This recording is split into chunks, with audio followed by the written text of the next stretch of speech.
What's up, fam? It's Chappell again, host of the Recap Kickback podcast, here for the second exit interview of Deal or No Deal Island as a part of the RHAP Hit or Quit podcast. And I am here with our second eliminated contestant, Jamil Sipes. Jamil, what's up, What up, man? what up, what up, what up, what up, what up? How's everybody going? What's up, Chappell? Hey, man, it's good to talk to you, but sad to talk to you as well. I know you had a lot of big Oh, plans for this season and for winning. First things first, let's go ahead and get this out of the way. How are things with the high school sweetheart? Everything looking up? nah, we're friends. She hasn't seen the episode yet. Okay, okay. She's like so many people that don't have regular cable, and she doesn't have Peacock. So she's like, I gotta watch it tonight or tomorrow. Okay. But And the thing's going good. fingers crossed. Fingers have been crossed for like 10 years. You have to understand, Chappelle, because you have to understand. I've met this woman since I was 13 years old. We've been best. I've known her since I was 13. Got three kids together, so we know somebody what 30 plus years, 30 Mhm. plus 35 plus years. She knows I want to put the band back together. Yeah, listen, fingers crossed. I was rooting for you in this game. I'm rooting for you in that too. But tell me about the game. So, you were the person chosen to be eliminated by Kim. Did you suspect that you could have been the one chosen this time? Was this a surprise? Because it did look like y'all had somewhat of a relationship in the game. You said it didn't sound like that. It did. It looked like Oh, y'all yeah. had a few conversations. So I was kind of surprised that she landed on you. We 100%. We had a lot of conversations. We talked about different things. I thought we had good rapport. And then, she started just asking about Boston Rob and getting Boston Rob out of there. And then that's kind of the clip you saw when I was just kind of thinking like, oh, ha, ha. I really wasn't saying much to her about that because she was trying to just get me information. Who does Rob want? And I really didn't want to talk to her about any of that stuff. I was like, let's talk about the positive stuff we were talking about.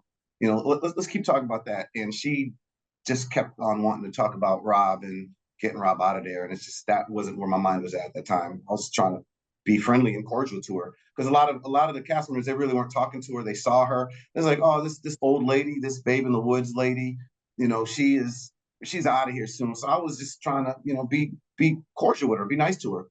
I wouldn't have Mhm. I wouldn't have helped her get $10,000. I tell you that.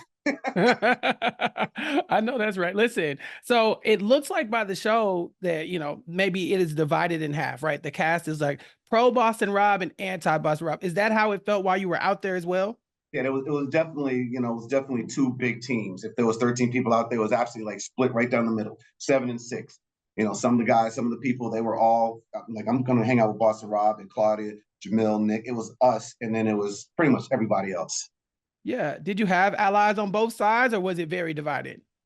No, on the Boston Rob side, like those are my people. Boston Mm. Rob, Claudia, Nick, A, Aaron. Those are my guys. Miranda as well.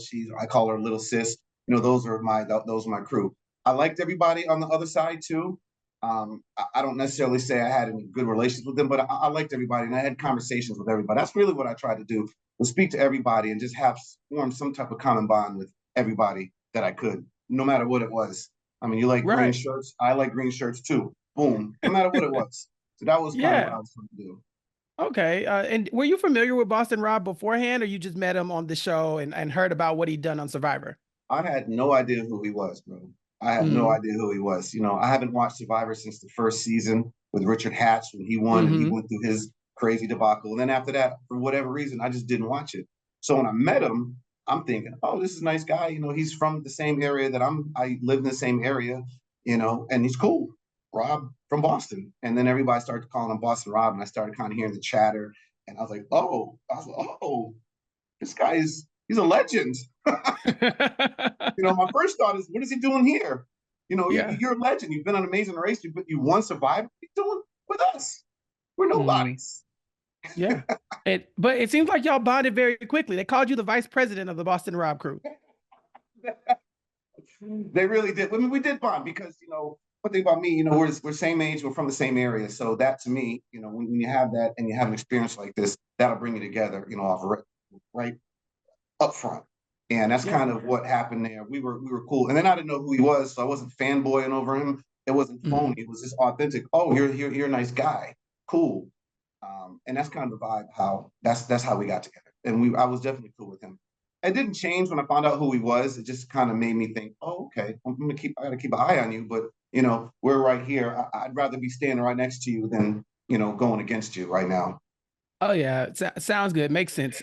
So one thing I noticed is that some of these challenges are very physical. I think that's an underrated part of the story so far. Is that we saw some of the things that happened in the mud, but this time you all had to go climb some trees. Now you were back fairly quickly. From what I Well, understand, you're a very physical person in general, and so this would yeah. probably right up your alley. Were you surprised by the amount of physicality going into Deal or No Deal?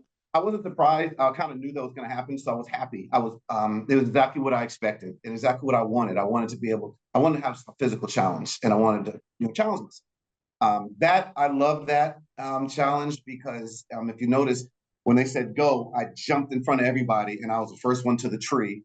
But then something weird happened. When I got to the tree, I couldn't get myself up. So I don't know Okay. if I don't know how much it showed, but I couldn't get myself up. So I'm looking at everybody else, and they were up. Even though I was at the tree first, everybody else was already up like one or two stations, and I'm still on the ground. Even Aaron, I was in the same tree with Aaron. Even frail Aaron, he was like headed up to the first one. I'm like, what is going on? I can't get up the tree. I had a big problem with that. I just had to dig deep and relax and be like, all right, Jamil, just calm down. You know how to do this. And then once you get into a rhythm, and then that's all it is. Just use your rhythm and strength. And then I was able to climb up. And then it was pretty easy when I figured that out. But I felt like I was first to the tree. I should have been first up, but I was last up. So then that's why I didn't get as many arrows as I wanted to. I wanted to get a whole bunch, but I just went for like three. No, I went for four, and then that was it. I said, Yeah. okay. Claudia said she can shoot, so I have four for her. That's all she needs. And then, I said I got let down, and then I was the first back to Claudia, and she handled business. She did what she was supposed to do.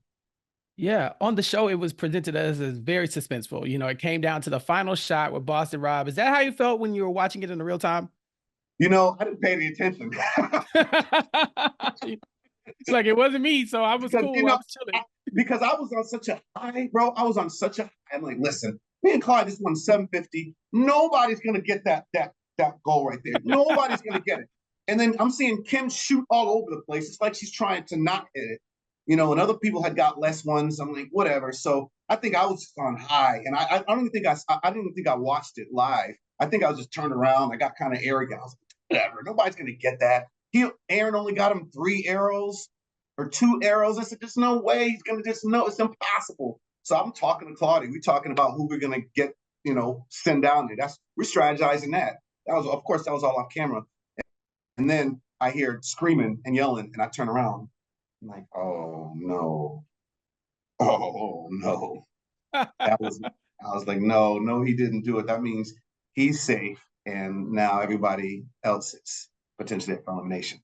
Yeah, had you and Claudia won that challenge, who would you have decided to target in that moment? We wanted Kim out of there, but we were Mm. also thinking even though Rob was my guy, we were also thinking, he needs to go, and even he needs to go. Even though he's Mm. my guy, he would understand that he needs to go, because if you don't get rid of Boston Rob, then he's gonna just keep just grinding away, and he's gonna grind away the whole season. He's gonna win. Yeah. So, there was some talk about that. Just getting rid of those. It would have been one of the two that we would have put up there. You know. Okay. Were you disappointed that you didn't get to play Deal or No Deal? I mean, I assume you're a fan of Deal or No Deal, the regular show, right? Yeah, exactly. I've watched it, and I was a fan because I had all type of numbers going on in my head. My parents celebrated their 50th anniversary like the next month. They had been together for 50 years, so I had their birthdays in mind. They share the same birthday on this August 13th, so I was going to use their birthdays, my kids' birthdays, my ex-wife. I mean, I had all these numbers, these positive numbers that I was going to use. I had a whole plan, and then Yeah. And then what was going to be your strategy moving forward? So let's say you make it through this round. I'm assuming you're still aligned with Claudia, maybe Boston Rob, even though I see you kind of keeping an eye on him. What was the long-term goal for you on Deal or No Deal Island? Because this is the first season. I don't really know what the strategy is for a game like this. my only strategy at this time was just to try to be cool with everybody. That was it. I wanted to stay in the middle of the pack and then attack when I had to. But I just want to stay in the middle of the pack. That's what I really wanted to do. Being a healthcare recruiter, I have to talk to a variety of different people. from, all types of different people, and, have them trust you. And that's what I wanted to bring to this game. And so that was going to be my strategy going forward. Like, okay, fine, just be cool with everybody. And if somebody else, if I had to push somebody off the ledge, so be it. But my goal was to win some money, to get my ex-wife back. And the only way to do that, I'm not going to sit here and say I'm a villain. I'm not going to sit here and say I'm a hero. I'm not going to say that. I would just be cool with everybody and deal with everybody accordingly. Just every situation, just handle it accordingly. That was my strategy. Would you ever do reality TV again? Of course. Yeah. I have unfinished business with this. I got off way too early and didn't really get a chance to get going. I started walking and they cut my legs off, so I didn't even get a chance to run.